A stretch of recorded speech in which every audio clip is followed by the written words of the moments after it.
আছো? আশা করছি রাধা গোবিন্দের কৃপায় তোমরা ভালো আছো। আর তোমাদেরকে দুদিন পরেই কিন্তু জানাচ্ছি হ্যাপি নিউ ইয়ার।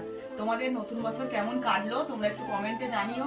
আমি কিন্তু 2-3 দিন ভিডিও দিতে পারিনি, কারণ আমার শরীরটা খুব খারাপ ছিল, জানো। তার তোমরা তো সবই জানো প্রথম থেকে আমার কি হয়েছে না হয়েছে। এখনো তো আমি সেইভাবে একদম সুস্থ হয়ে যাইনি, শরীরটা আমার খুবই খারাপ ছিল, তাই আমি ভিডিও দিতে পারিনি। আর আমি না বাপের বাড়ি গিয়েছিলাম মায়ের কাছে 2 দিন। তা তোমরা তোমাদের 1 জানুয়ারি কিরকম পিকনিক আরো করেছো তোমরা? আমরা তো কিচ্ছুই করতে পারলাম না, কোথাও ঘুরতেও যেতে পারলাম না। তা চলো আজকের ভিডিও আজকের থেকে আবার আমি শুরু করছি। ভিডিওটা তোমরা দেখবে, তোমাদের ভালো লাগবে, তোমরা একটু আমার পাশে থেকো। তোমরা আমাকে এত ভালো ভালো কমেন্ট করছো বন্ধুরা, আমার নয় বুকটা পুরো ভরে যাচ্ছে। কিন্তু আমি ভিডিও দিতে পারিনি, আমার শরীরটা খারাপের জন্য আমি ভিডিও 2-3 দিন করতে পারিনি, জানো তো। ওই জন্য তোমাদের কাছে আবার আমি ফিরে এলাম। আবার আজ থেকে আমি নতুন ভিডিও শুরু করছি। তোমরা আজকের ভিডিওটা কিন্তু কালকেরে পাবে। শরীরটা এমনিই খারাপ, আর মাছওয়ালা দাদাটা না 2 দিন আসবে না, ওনার বাড়িতে কি সমস্যা হচ্ছে ওই জন্য বলে গেছে। আর আমি তো কালকেরে ছিলাম না, একটু বেরিয়েছিলাম, ওই জন্য আমি তো মাছও নিতে পারিনি। আর মা ছিল, মাছও নেয়নি। তা দেখি আমি একটু 2 নম্বরের দিকে যাই, মানে আমাদের কাছের যে বাজারটা, বাজারে যাই, বাজার থেকে দেখি কিছু মাছ আনি, একটু ঝোলের মাছই আনবো, জানো তো। একটু মাছ নিয়ে আসি, নিয়ে এসে একটু তারপরে দুপুরে রান্না করব। আর সকালের এখনো টিফিন হয়নি, আমি বাজার থেকে এসে মাকে বলেছি যে ছোট ছোট করে আলু কেটে রাখতে, বাজার থেকে এসে একটু তরকারি করবো, আজকে সকালে মুড়ি খাবো, ওই জন্য একটু বাজারে যাবো। চলো তোমরা আমার সঙ্গে থাকো, দেখতে থাকো, আশা করি তোমাদের ভালো লাগবে। দেখো তোমাদের সঙ্গে কিন্তু আমি একটু সামনাসামনি কথা বলেই সঙ্গে সঙ্গে কিন্তু হাঁটতে হাঁটতেই এসছি, বাজারে চলে এসছি। দেখো আমাদের এটা কিন্তু একদম মোড়ের বাজার, মোড় মাথায়। তা আজকেরে দেখলাম হঠাৎ করে যে ভেটকি মাছ এসছে 2 নম্বরে। কিন্তু আমাদের মানে কাছের বাজারে ভেটকি মাছ আসে না। আর আমাদের কিন্তু স্টপেজের নাম কি বলো তো, 2 নম্বর, ওই জন্য আমি মাঝে মাঝেই 2 নম্বর বলি। আর এই দেখো মিষ্টি দোকান থেকে মাছ কিন্তু নেওয়া হয়ে গেছে, এই সবজি নিয়ে। আর মিষ্টি দোকানে গিয়ে একটা পাউরুটি নিলাম আর লাড্ডু নিলাম। দেখো আমি বাজার করে এবারে বাড়ি চলে যাচ্ছি, গিয়ে তো টিফিন করতে হবে জানোই। এই দেখো বাজার থেকে চলে এসেছি, এসে আর এই একটুখানি পাউরুটি নিয়ে এসেছি, বাটার দিয়ে পাউরুটি দিয়ে কেটে নিই। আর আর 4টে লাড্ডু এনেছি, ওই লাড্ডু দিয়ে মোটামুটি আজকের টিফিনটা হয়ে যাবে। দেখো বাটার দিয়ে আমি সেঁকে নিচ্ছি ভালো করে পাউরুটিগুলো। এটা কিন্তু ব্রাউন ব্রেড, তোমরা দেখতেই পাচ্ছ। আমরা ময়দার রুটিটা কম খাই, এই ব্রাউন ব্রেডটাই বেশি খাই। টিফিনটা খেয়ে নিই, নেওয়ার পরে আবার মাছ কুটতে যাবো। মাছটা তো দেখলে গোটাই এনেছি, আমি বাড়িতে কাটবো বলে। আজকের টিফিনটা দেখো বন্ধুরা, এর সঙ্গে কিন্তু একটা কলা থাকলে আরো জমে যেত, তাই না বলো। দেখো গরম গরম পাউরুটিগুলো আমি সেঁকে নিয়েছি, আর দুধ ফুটিয়ে নিয়েছি, আর একটা করে লাড্ডু। টিফিনটা করে নিলাম। তোমরা তো জানোই টিফিন করার পরেই এই যে বড় বড় 2টো মাছ কাটতে গিয়ে তো আমি হিমশিম খেয়ে গেছি, জানো। ভাবলাম তোমাদেরকে দেখাবো, ওই জন্য আমি আর বাজার থেকে কেটে আনিনি, আমাকে কিন্তু কেটে দিচ্ছিল। দেখো একটা বড় ভেটকি মাছ নিয়েছি, আর একটা বড় রুই মাছ নিয়েছি। এটা কিন্তু আমরা 3 জন খাবো, তো আমাদের প্রায় 1 সপ্তাহ কাছাকাছি কিন্তু চলে যাবে। 3 পিস করে রান্না করব, 1 সপ্তাহ চলবে না বলো। ভেটকি মাছটাও বেশ বড় ছিল, আর রুই মাছটাও বড় ছিল। তা আজকের 3 পিস বের করে নিয়েছি ভেটকি মাছ, আজকের কিন্তু ভেটকি মাছ রান্না করব। আর এই দেখো একটা দেশি ফুলকপি, জানো এই দেশি ফুলকপিটা কত নিয়েছে? 15 টাকা মাত্র। এটা কিন্তু একদম দেশি, মানে যারা চাষ করে তাদের কাছ থেকে। এই যে ফুলকপি দিয়ে আলু দিয়ে আর ভেটকি মাছের ঝোল করব। আর লাউ শাক আমার দিদি এসেছিল, লাউ শাক দিয়ে গেছিল, সেই লাউ শাকটা দিয়ে আর চিংড়ি মাছ দিয়ে পোস্ত দিয়ে করব। তা সত্যি বলছি বন্ধুরা, লাউ শাকটা এত ভালো খেতে হয়েছিল না, লাউ শাক দিয়েই যেন ভাত খাওয়া হয়ে গেছে। আমি তো তার পরের দিনকে তোমাদের কাছে ভয়েস দিচ্ছি, কারণ আমার খাওয়া হয়ে গেছে, সেই জন্যই কিন্তু বলতে পারলাম। খুব সুন্দর হয়েছে, ছেলেও বলছে, মাও বলছে যে শম্পা সত্যি ভালো হয়েছে, মানে লাউ শাকটা পোস্ত দিয়ে চিংড়ি মাছ দিয়ে লাউ শাক করেছি। তারপরে দেখো আমি এই যে বসিয়েই দিলাম লাউ শাকটা। প্রথমে একটু তেল দিয়ে চিংড়ি মাছটা হালকা করে ভেজে নিয়ে আর আমি লাউ শাক আর আলুটা দিয়ে দিয়েছি, আর অল্প একটুখানি বেগুন কাটা ছিল সেটাও দিয়ে দিয়েছি। এইবারে দেখো আমি লাউ শাকটাকে আলুটাকে ভালো করে কষিয়ে নিয়ে আর জল ঢেলে দিয়েছি। আর মা ওইদিকে কিন্তু আমাকে মশলা করে দিচ্ছে, পোস্ত বেটে দিচ্ছে। এইদিকে দেখো লাউ শাকটা সিদ্ধ হয়ে যেতে আমি নামিয়ে নিয়ে 5 ফোড়ন, তেজপাতা আর একটা শুকনো লঙ্কা দিয়ে আর পোস্ত বাটাটা দিয়ে একটু ভাজা ভাজা করে নিচ্ছি। ভাজা করে নিয়ে আর তার উপরে ওই লাউ শাকের লাউ শাক সিদ্ধ মানে যেটা সিদ্ধ করে রেখে দিয়েছি ওইটা ঢেলে দেবো, দিয়ে একটু ফোটাবো। এই দেখো, এই যে মানে ফোড়ন দিলাম আর কি।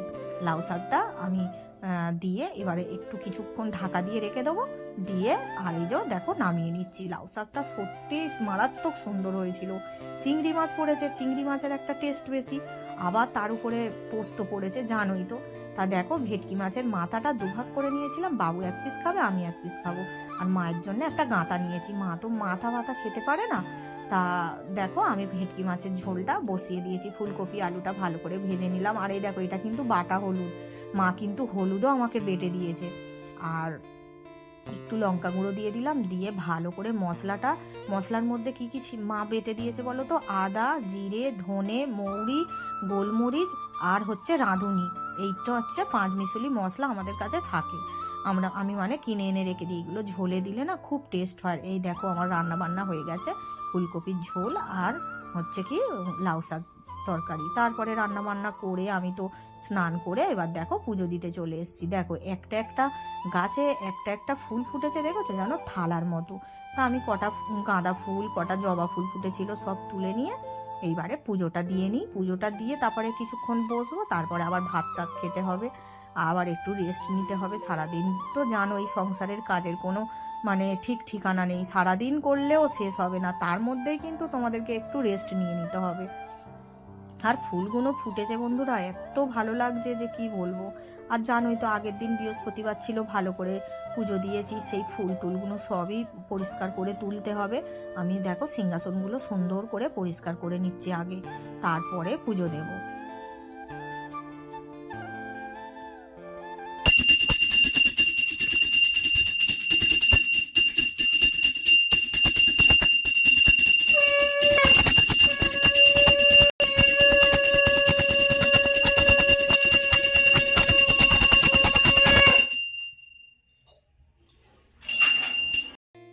দেখো আমার পুজোটা দেয়া হয়ে গেল, এরপরে কিন্তু কিছুক্ষণ বসেছিলাম, তারপরে কিন্তু ভাত বাড়তে চলে এসেছি। আর জানোই তো রোদ্দুরে খাওয়ার মজাই আলাদা, টেবিলে আর খাইনি। দেখো নিচে একদম রোদ্দুর লেগেছে, রোদ্দুরে বসে ভাত খাচ্ছি। আর আমরা ভাত খাচ্ছি, পাশের বাড়ির মাসিমা এসছে, এসে আমাদের পিছনে বসে বসে কিন্তু গল্প করছে। লাউ শাকটা এত ভালো হয়েছিল, লাউ শাক দিয়েই যেন ভাত খাওয়া হয়ে গেছে। ভাত টাত খেয়ে একটু রেস্ট নিয়ে আর বিকেলবেলা দেখো অনেকগুলো গ্রো ব্যাগে না বাবু কাঁচা লঙ্কা গাছ বসিয়েছিল, সেই গ্রো ব্যাগগুলো না নষ্ট হয়ে গেছে অনেক দিনের তো। তা সেই মাটিগুলোকে বাবু সব ভালো করে ঢেলে পরিষ্কার করে আর একদম বস্তা ভর্তি করে রেখে দেবে, কারণ মাটি তো অনেক কাজে লাগে বলো। আবার টব কিনবো, টব কিনলে তো তাতে দিতে হবে। এই দেখো 2 বস্তা মাটি হয়েছে, দেখেছো কত সুন্দর কত মাটি, ওই জন্যে সব গুছিয়ে বাবু সব বস্তায় ভরে রেখে দিল। আর এই দেখো আমার বাগানটা একটু দেখে নাও, বটবটি কড়াই না, বটবটি না, ভীম কড়াই গাছগুলো কত সুন্দর হয়েছে। টমেটো গাছেও ফুল এসে গেছে। পালং শাক, মূলো শাক খাচ্ছি জানো তো, কত খাবো বলো তো। আশপাশের ওই দিদিদেরকেও বলেছি তোমাদের দরকার হলে আমার এখান থেকে নিয়ে যাবে। তা দেখো এইবারে লাউ গাছটা দেখো, এটা কিন্তু গরমের লাউ মনে হয় জানো তো, শীতকালে ওই জন্য উঠতে চাইছে না, একটু গরম পড়লে না একদম চালের উপরে উঠে যাবে।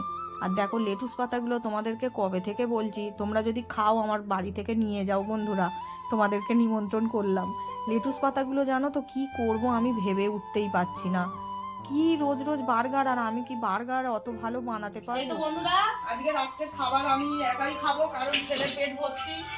মা বললো যে আমি আর বাবু একসঙ্গে খাবো, তাই আমি আজকে একাই খেয়ে নিচ্ছি। আমার খিদেও পাচ্ছে, ওষুধ খেতে হবে তোমরা তো জানোই, ওই জন্য আমি আজকে একাই খেয়ে নিচ্ছি। এই যে দেখো আলু সিদ্ধ আর ডিম সিদ্ধ, লঙ্কা ভেজে মাখবো আর মুড়ি খাবো।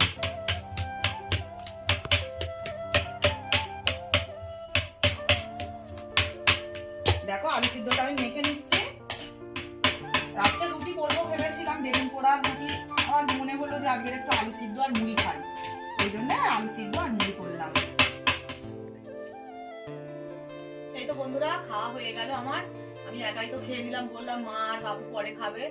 আর প্রচন্ড ঠান্ডা পড়েছে জানো তো, এখন মানে 15 ডিগ্রি, 13 ডিগ্রি, 14 ডিগ্রি এরকম ঠান্ডা পড়ছে।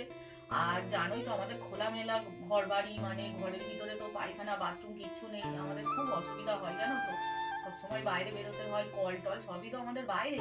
তাই খেয়ে দিয়ে হাত দিয়ে আসছি, মানে গায়ের ভিতরে যেন ঠান্ডা একদম মানে কেঁপে উঠছে, এত ঠান্ডা পড়েছে। আর আমাদের তো গাছপালা পুকুর, জানোই তো গ্রামের সাইডে, শহরের থেকে গ্রামের সাইডে একটু ঠান্ডা বেশিই হয়।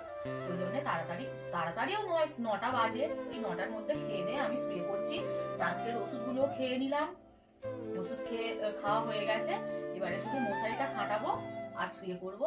আর আজকের ভিডিওটা কেমন লাগলো তোমরা কমেন্টে জানিও।